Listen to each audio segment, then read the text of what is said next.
Death by Bunjie. Now to save that, short press M.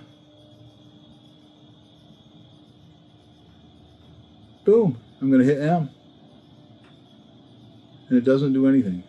And now I'm in meter mode. Why am I in meters? Why does it even have meters? What are you, a bunch of communists or something? No. Oh, you got to be kidding me.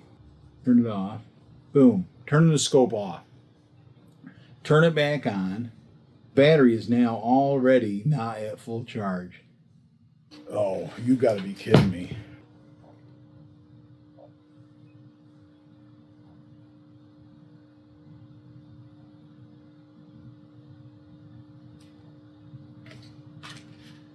That was shot the other day when I was still trying to figure out what was going on with this scope. And as you can see, I took it off of the R26X. Loving this crossbow. I took it off of this crossbow and I put back on the Zoom FFP, the Hawk XP30 Zoom FFP scope. Love this scope and it worked perfectly. I'm happy to say that we were successful in the Pennsylvania crossbow season. This R26X and this scope combination. And me, believe it or not, pulling the trigger. Worked out perfect. Those videos coming soon. In this video, we're going to finish talking about this scope and make some progress on this scope. How about that? Now, I'm not going to show you the rest of the video that I filmed the other day because it's full of swear words, and this isn't the kind of channel that has a lot of swear words. How about that? And I can tell you that the reason for that was out of my control, and it turns out this scope is, in fact, a dud. I got a dud. What are the chances? Now, a couple things. The battery, remember the battery issue? I have spoken with Wyvern Creations. I have also spoken with the maker of this scope, and both of them confirmed for me that that was not intentional. When they were testing these scopes, they actually fired up every single one of them. They had a Duracell battery that they were going from one scope to another with, and they just ended up leaving it in my scope. What are the chances that I got that scope? I am also here to tell you, too, that the electronics on this scope are broken, okay? It is not functioning properly, and that's why I couldn't get it to save on here. It was eating batteries too much. It was not powering off. And I picked it up this morning, and I looked through it, and the red light is still on. The scope was still on. There's still a dot in there, right? Like it was still powering up this morning. It was on all night long, not properly shutting down. I am sure that's why the Duracell battery was dead that was inadvertently left in this scope. I am also sure that's why my remote went dead, right? My remote control went dead on this crossbow as well. So you had those two issues entirely attributable to the scope being defective. Don't buy a lottery ticket this week, Rich, let me tell you what. So I'm happy to confirm that Wyvern and the company MAXVIEW Optics, which is a part of Killer Instinct, those two companies have taken care of me. Once again, I really do have a lot of faith in those two companies, and I'm happy to report that I have another one of these right here. I'm going to open it up. I'm going to put it on a crossbow in this video, and I'm going to get it sighted in out to 50 yards and see what we can do with it. How about that? We're going to make this work. This video is going to get done. I am going to get to the bottom of this scope one way or another. I can also confirm that the company and Wyvern Creations both confirmed that this was never opened before. It's nothing like that. The wear on these bolts was just something that I noticed when I took it out of the box. You saw me open it up, and I was just giving you my off-the-cuff thoughts, my initial reaction to it. The wear that is on here, each one of these scopes was actually taken out of the box before they were sealed up. Each scope, I am told, was taken out and put on a crossbow. And then it was to make sure that these mounts were solid, so that they didn't have problems and have to, they didn't get a bunch of them out in public hands and then find out later on that the mounts were weak.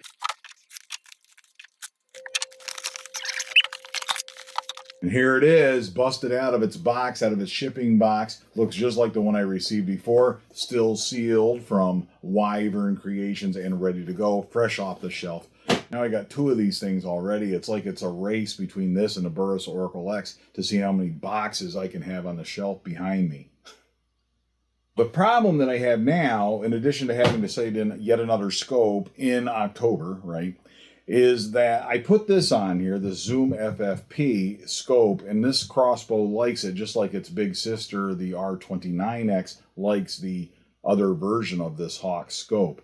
And I think I'm just going to leave it on there. I don't think I'm going to change it at this time. As much as I'd like to have a range finding scope on this crossbow, I think I'm going to have to pick a different crossbow for now, because this is set up and it's working perfectly, right? Proved that this weekend. So which one's it going to be? What about Bunjie? Should we put the MAXVIEW CERTIS on this old crossbow? Unfortunately, that's a bad idea. This scope is meant only for crossbows that shoot between 350 and 450 feet per second. The actual speed, not your advertised speed, but your actual speed of your arrow. For that reason, this crossbow, especially with the heavy arrows that I use on this crossbow, the MAXVIEW CERTIS will not work. This is going to be a Burris Oracle X scope forever. And the reason for that is this crossbow shoots anywhere from 305 feet per second on a good day with the wind at your back, downhill. I love that joke. But this crossbow is an old slow crossbow. This crossbow currently shooting probably around 250 or so with a 560 grain arrow, which it really likes.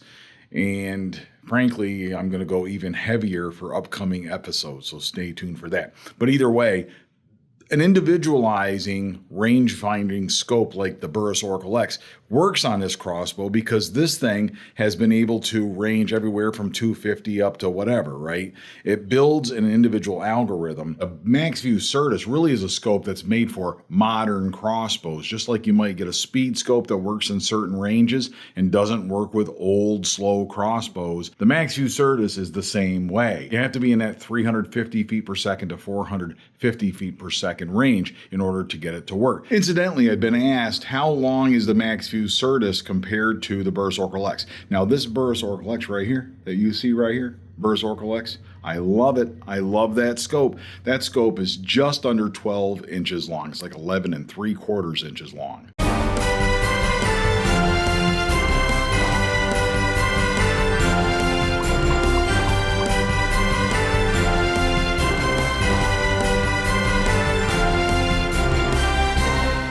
Got my Ogery light on there to give me a little bit of brightness on the workbench to sort of lift the shadows a little bit. But we can't use the Patriot because the Patriot has a splintered limb. Still working on that. We'll get those fixed up. More to come on that. We're not going to take the scope off the R29X. The Black Widow, no, because the Black Widow is set up perfectly and loves the Hawk XV30 Zoom FFP. We're not going to change the scope out on this guy on the Hybrid X because right now you can't get lighted nocks for that crossbow. We aren't going to change what we got set up on the Scorpid because the Scorpid is currently running a CV life and probably going to get a thermal scope before too long. That leaves us with one option. It is the Big Buck Killing Machine Crossbow Perfection. It is the Enforcer. Well, I went on there good, and I got to tell you, this thing snaps right in. I love it. It is crisp and clear. I'll show you the arrows I'm going to use. Coral snake arrows. Look at that. And I'm just going to grab one of them. Number 3 is as good as any of them. It's got a deep power in here. You'll remember I shot this out of the SWAT the other day that are on a live stream when I was testing out these nocks. And see what it does. Woo! We'll bring you right around here. We got the SWAT Hacker 150 grainer. We've got a deep power knock. Oh, I missed it. We've got a deep power knock right there. Some Black Eagle veins, that are glued on her, and hopefully they stay. Fancy paint job, and 489.5 grains. And now we're going to take this beautiful arrow that I love so much, that I've never killed a deer with or shot at an animal. Isn't that terrible? These poor coral snakes got all built and never got used. But they're going to get used. They're going to get used. I think this is a good combo. Speed-wise, though, now we do have to run the chronograph, get a speed on this before we set the scope up and pick a speed. Setting initial velocity V, long press M seconds. Entering into setting initial velocity V. M seconds. Doesn't say how many seconds. This scope, interesting. Okay, I was told these are new and we're learning this stuff. Like this just came out a week ago. Nobody had these until like a week ago. You follow me? So this is like cutting edge. So problems with them will come up. We'll learn about that because they're brand new and they're getting into people's hands, and there's thousands of them or hundreds or millions or whatever of them out there, and people will be shooting them. They'll be like, oh, I like this, or I don't, or whatever. I was told originally that this thing was only good from 350 to 450. The speeds in this, if you look at the menu, it goes all the way down to 300 feet per second, right? 300 feet per second, all the way up to 555. So it's almost future-proofed, right? That's a lot. That's a lot. It is better than your standard. There's no speed scope with that kind of range, right? But this is more complex than a speed scope because it's offering speed scope algorithms, presets, so to speak, but lots of them, hundreds of them, right? For all these different speed ranges. So we're gonna be able to make it work. I am confident. No broken limbs or nothing, right? It's been a while since I shot the old Enforcer here. Oh, I have to rope cock this. Oh, happy to do it. Let's go shoot this in the backyard. Let's go see what we've got for speeds, first of all, with this lovely arrow. And then we'll shoot this arrow and sight it in. It has been a while since we've had the SWAT X1, the Enforcer, in the 60-yard backyard. Swagger practice point, 19-inch arrow. See, they're tucked in there good. I shortened them up a little bit. Don't like to do that, but on this crossbow, they have performed out to 60 yards. These arrows that I built, they're Black Eagle Executioners. I kind of worked them over, changed them around a little bit, painted them, shortened them up, you know, changed stuff around. Heavier insert, all that good stuff. But seems to like them, right? But I haven't killed anything with them. So maybe I can hunt this weekend with this arrow setup. We'll see how it reacts to this scope. First step, let's find out what speed we are shooting. Chronograph, target, put on a fire.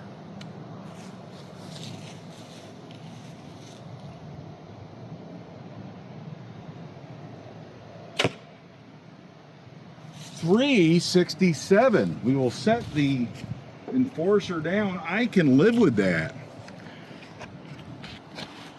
For an arrow that heavy to be shooting 367, I'm pretty happy with that. This is a 20-yard shot. We're just trying to see where it's at. And then I guessed at 370. I've changed it to 365. Not that that's going to make a difference at 20, but I have played around with it. I was pretty close on my guess, so that's good news. We're going to take a poke at 20. Get the focus adjusted. First time with a longer shot, I got to adjust the focus ring. What did we hit there? In the dirt, and it tore my veins off. We'll see what we got for more arrows. One thing I learned about this also in speaking with Wyvern Creations, make sure that you use a penny or the little tool that came with it. This little mushroom shaped thing is actually designed to fit in these slots. It's also designed to work this, okay?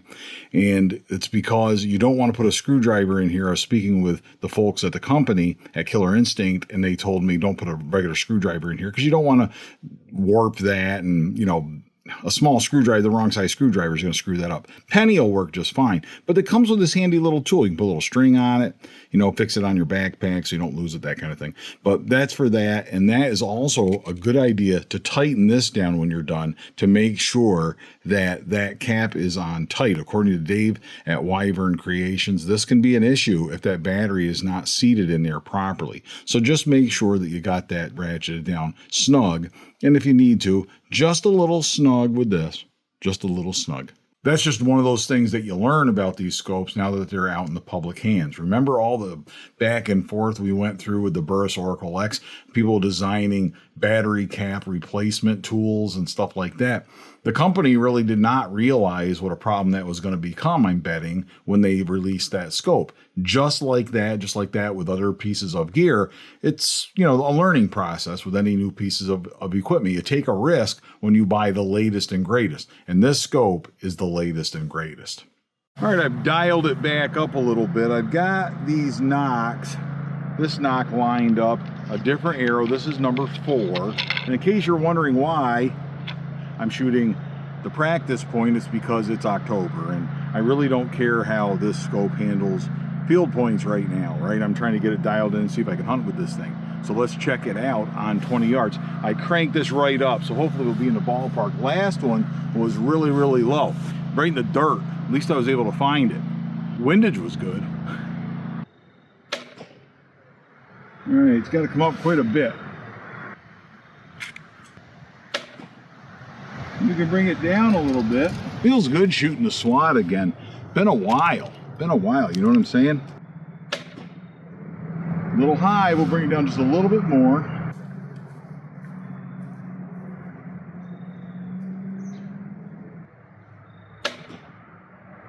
All right, I'm gonna go back up to right there. We should be just about dead on. Very important to inspect the arrow every time, you know, after you shoot it. Make sure you look, make sure the nock's not compromised, make sure the insert's not, you know, no signs of breaking or anything like that. Look at it good, make sure the vanes are still on there, good to go. We have the windage perfect. All right, we're gonna bring it up just a hair.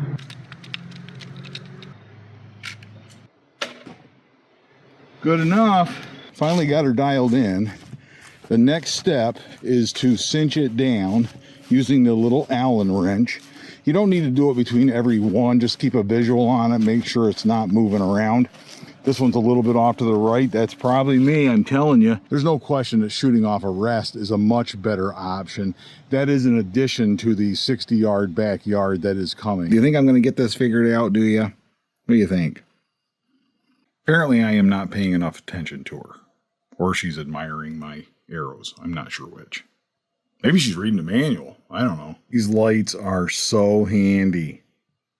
Cat still doesn't care, but man, are they handy. What I'm doing is I'm dressing up the rest of these coral snakes with some deep power nocks, and we're going to go out there and do some damage to that big shot target, aren't we? Oh yeah.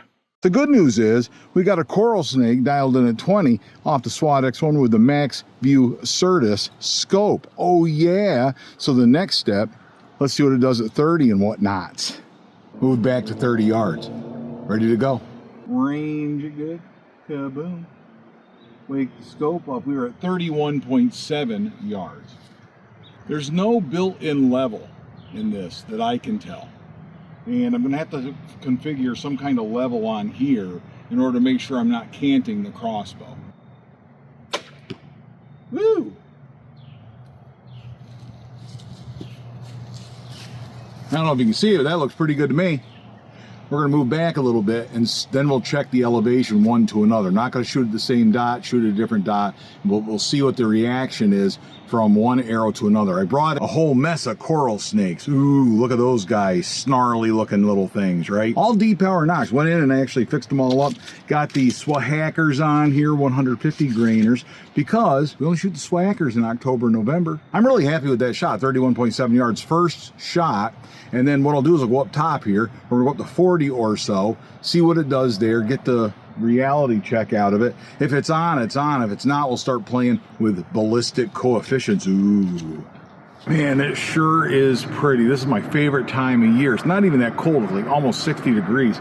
Feels really good in short spurts, you know what I'm saying? We're gonna take a poke now and we'll see how far out we are. 40.4, so we're going from 33 or 31, whatever that was, to 40.4. This is not the perfect rest, I get that, but it's a lot easier than setting out a bunch of targets. This also is real good on uneven ground. I can adjust it, move it around, and it works real good for uneven ground. It's a Primo shooting stick with a Bog Death Grip clamp on top. Set up at 40.4 yards, and we'll take a shot and see how we make out. You can adjust this thing so easy. Did other videos on this, you can check them out. And that went right where I pulled that one. I know I pulled it. I got a blinker. Woo! Check out that deep power, huh? Deep power, indeed. Let's get right down there. Kaboom. It occurred to me, too, if the crossbow's not playing right, you got adjustments two ways. You can adjust the speed, go from 365 up to 370, and see if that brings both of those shots down. But first, I'm just going to move back to 60 yards or something and see what it does. Hopefully this will work. Hopefully you can still see it. But I think we're pretty good. I'm clear up at the top of the yard without going to the balcony. And that requires going in and out of the house nonstop and all that good stuff. I want to avoid that if I can. Just because if I keep farting around with this, we run out of light. You know what I'm saying? It is clear that the other scope was defective, like I figured out with the folks at Killer Instinct, at MAXVIEW Optics, and like I figured out with the folks at Wyvern Creations. And I would like to thank both of them for putting up with me. How's that? But we're going to give another crack at this here. This is 50, what did I say it was? 50.3 yards. And we'll see if we can hit something down there at 50.3 yards. And we'll see how it goes, okay? Just take a shot. It's the only way we can find out. Ooh, that shot was high, so I'm not satisfied with that. I am going to have to play with a ballistic coefficient, it looks like. And that's not a big deal because I read the manual again before I came out here to figure out how to do it. And this scope, because the electronics are not an issue with this one, it is reacting appropriately to the buttons. So I'm confident that I can get that done. I'm kind of excited to play around with it, to be honest with you. So I'm glad, kind of, but I want to make sure on another shot here that it is in fact high, in which case we're going to go into our ballistic coefficients and choose an H. Choose a setting from the H's. This is another coral snake. They're all the same weight, same knock, same veins, all made by me.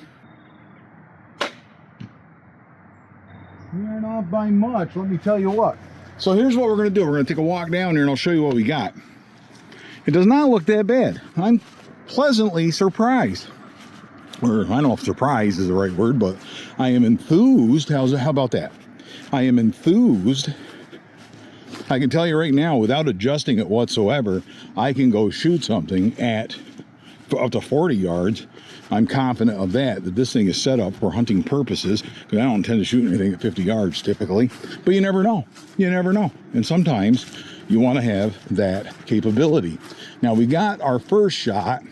If we look at this, that first shot is touching it, just about touching it. And that, for my purposes and my shooting ability, that's a bullseye. So that one's a little bit right. This one I pulled, I was aiming there. This is my second shot. That's the blinker, the deep power multicolored blinker. And if you look at it, I was aiming there and I pulled it, so it went to the right a little bit, but I felt that go 100%. That is me 100%. This one, this red guy right here, I was aiming for the B, okay? The B in big shot right here, and it's high, it was here.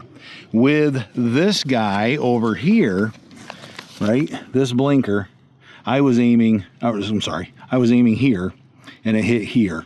And I brought it down because I wasn't afraid. I was afraid if this went that high, I was afraid, you know, that I don't want to aim here and have it go over the target. So I didn't really want to aim here. I aimed here, and it was high to here. So these arrows, what I'm getting is, it's a little bit high on the 60s. Changing ballistic coefficient. So it's just going to be hitting these buttons, but choosing, if you are impacting low, change that from L1 to L5 until aiming point matches impact. If you are impacting high, change BC from H1 to H5 until aiming point matches impact. Now what you can do is put this thing in the tripod, set that bad boy right in the tripod, and then look down the reticle, do your aiming point, and then just make whatever adjustment is necessary to correct it here. I'm just going to change it to H1, okay? I'm going to move it up one step because they're impacting a little bit high. And I think if I go higher than that, if I go to H2, H3 or whatever, then it's going to start changing what I was doing at 30 yards or what have you. So I think I'm good on the speed. I'm probably close. We'll see what H1, maybe H2 does for it, and then we'll test it again at the closer yardages and make sure we're still dead on. We'll see what it does. I'm kind of glad that I have to adjust it because I thought for a minute there I wasn't going to get to play with those settings. Now, that doesn't mean I want to spend the next hour out here. You understand? Like, hopefully it adjusts real quick and we got some good feedback on this thing. Back up here at 50.3 yards. Put her on fire. Come on, coral snakes. Show me what you got. Oh yeah. I like what I'm seeing. Hey, we'll take another poke here. That brought it down some. I'm now up to H2. All right. No, it's still a little bit high. Oh yeah. Oh yeah, that did it. That did it. I forgot how much I love shooting the SWAT X1. Wow. I not only adjusted the H, but I remember this shot 367, so I upped it to 370 in the scope, okay? That's one thing I did, and I set it at H2. H2 wasn't quite doing it. I set it to 370 and H2, just double checked it to make sure.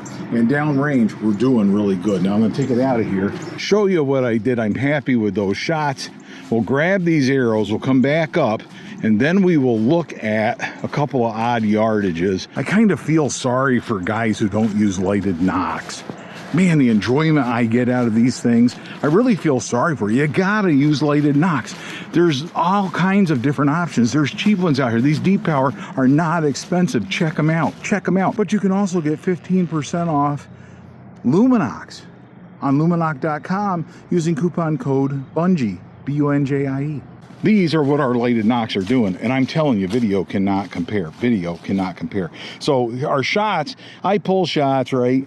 And maybe I could adjust a little bit more, but this is at 51.3 yards. Here, I was aiming here, and it was high and right. Now I'm pulling them. Not the best shot, not the best tripod in the world. I can make excuses all day long. Do you want more excuses? Probably not. This one, same thing. I was aiming for the G. Hit over here, still a little bit high. So what I did, and this was after adjusting to H1 and H2, and so what I did, it was bringing it down, like maybe this brought it down some, but not enough to my liking, right? But what I was doing here, 370 plus H2 hit right here, and I was just aiming here. That, friends of Bunjie, that is good enough for me, for tonight, for trying out this scope, for confidence that it is reacting to what I tell it. When I tell it to do something, it's doing it. We are leaps and bounds ahead of where we were with the other one that was a dud, right? That should just be, forget about it, forget about it. This is the one we're looking at, and it's functioning perfectly. I'm just gonna take a couple more shots to make sure that the scope likes the H2 and the 370.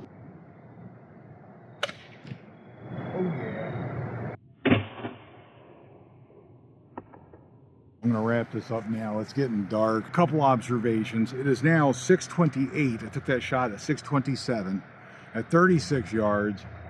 We're dead on, right in the middle, right in the middle. I can't see the dots real well. From here, I can barely see the target from here. I can see the knock, but I can barely see the target. Through the scope, I can make out the dots slightly better than my eye, right? Now we are past sunset. That's obvious.